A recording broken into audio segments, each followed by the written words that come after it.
Hello students, welcome you all to my educational channel Engmat academy. আজকে আমার ভিডিওর বিষয় দশম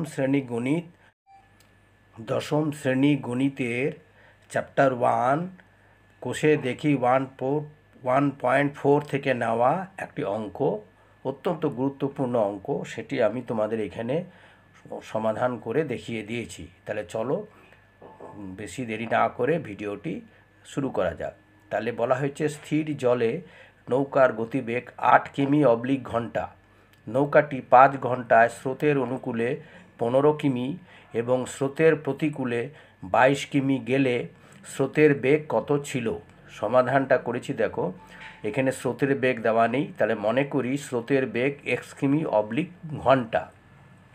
তাহলে স্রোতের অনুকূলে নৌকাটির গতিবেগ সমান নৌকার বেগ প্লাস স্রোতের বেগ সমান 8 প্লাস এক্স কিমি/ঘন্টা। আর স্রোতের প্রতিকূলে নৌকাটির গতিবেগ হবে নৌকার বেগ মাইনাস স্রোতের বেগ সমান 8 মাইনাস এক্স কিমি/ঘন্টা। এবারে নৌকাটি স্রোতের অনুকূলে 8 প্লাস এক্স কিমি যায় 1 ঘন্টায়। তাহলে 1 কিমি যাবে কত না 1/8 প্লাস এক্স ঘন্টায়। তাহলে 15 ঘন্টায় যাবে 15/8 প্লাস এক্স ঘন্টায়। অনুরূপভাবে নৌকাটি স্রোতের প্রতিকূলে 22 কিমি যাবে, এরকম 22/8 মাইনাস এক্স ঘন্টায়। প্রশ্নানুসারে বলা হয়েছে যে এই যে 15 কিমি গিয়ে এবং 22 কিমি গতিবেগে ফিরে আসছে, তার মোট সময় লেগেছিল নৌকাটির 5 ঘন্টা, অর্থাৎ 15/8 plus x plus 22/8 minus x সমান হচ্ছে 5 ঘন্টা আর কি। তাহলে এটাকে সলভ করা হলো, নিচে 8 প্লাস এক্স 8 মাইনাস এক্সটাকে নিচে বসানো হলো, তারপরে গুণ করা হলো 15 into 8 minus x plus 22 into 8 plus x, মানে ঠিক কোনাকুনি এর সাথে এটার গুণ, এটার সাথে এটার গুণ, সেটাই করা হয়েছে।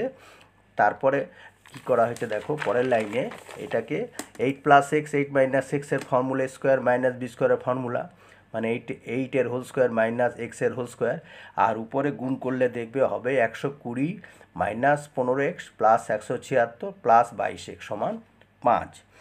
এবার 120 এই 15xটাকে আগে নিলাম, তারপরে 22xটাকে নিলাম, তারপরে 120টাকে নিলাম প্লাস এইটা, আর এইটা হচ্ছে প্লাস 176, 8 8 64 মাইনাস এক্স স্কোয়ার সমান 5।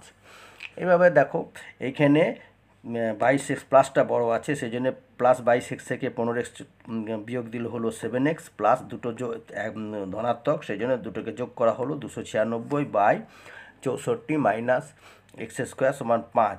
এবারে কোনাকুনি গুণ করে, যেহেতু এক্স স্কোয়ারটাকে এদিকে আনলাম, তাহলে 5 64কে 320 আর প্লাসে মাইনাসে মাইনাস 5x স্কোয়ার সমান হচ্ছে যা আছে এটা পাচ্ছি নিচে 1, তো সেই জন্য এটা তাই বসে গেল, 1কে গুণ করলে 7x প্লাস 296 বসে গেল। এইবারে 5x স্কোয়ার প্লাস 7x এটা ওইদিকে নিয়ে গেলাম, মাইনাস 5xটা ওদিকে চলে গেলো, তো 5x স্কোয়ার এটা আছে প্লাস 7x প্লাস 296, আর এই প্লাস 320টাকে ওইদিকে নিয়ে গেলাম সমান চিহ্নের ডান দিকে, মাইনাস হলো সমান সমান 0। এইবারে 5x স্কোয়ার প্লাস 7x, আর এটা মাইনাসটা বড় আছে, সেজন্য মাইনাস কত বড় আছে 24 সমান 0। এইবারে 24কে 5 দিয়ে 120, তাদের লসাগু করলে দেখবে 15 ইন্টু 8ই হবে, গুণ করলে 120 আর যোগ বিয়োগ করলে হচ্ছে প্লাস 7x, সেটাই করা হলো। এখান থেকে আবার 5x কমন নেওয়া হলো, তাহলে এখানে রইল x আর এখানে 5 3 15 মানে 3। সিমিলারলি মাইনাস 8 কমন নিলে এখানে রইল x আর প্লাসে মাইনাসে মাইনাস 24। এবারে x প্লাস 3 উভয় পক্ষ থেকে নিয়ে নিলাম, তারপরে রইল 5x মাইনাস 8 সমান 0। তাহলে হয় x প্লাস 3 সমান 0 or x equals to minus 3। গ্রহণযোগ্য নয়, কারণ ঋণাত্মক মান স্রোতের গতিবেগ হতে পারে না, ঋণাত্মক মান গ্রহণযোগ্য নয়। তাহলে কি দাঁড়ালো, অথবা 5x মাইনাস 8 সমান 0 বা 5x সমান 8 অর x ইকুয়াল টু 8/5 সমান সমান, এটাকে ভেঙে নিলে হবে 1/3/5। তাহলে স্রোতের বেগ ছিল 1/3/5 কিমি ঘন্টা, না স্রোতের বেগ এটাই চেয়েছে, ঠিক আছে। আচ্ছা।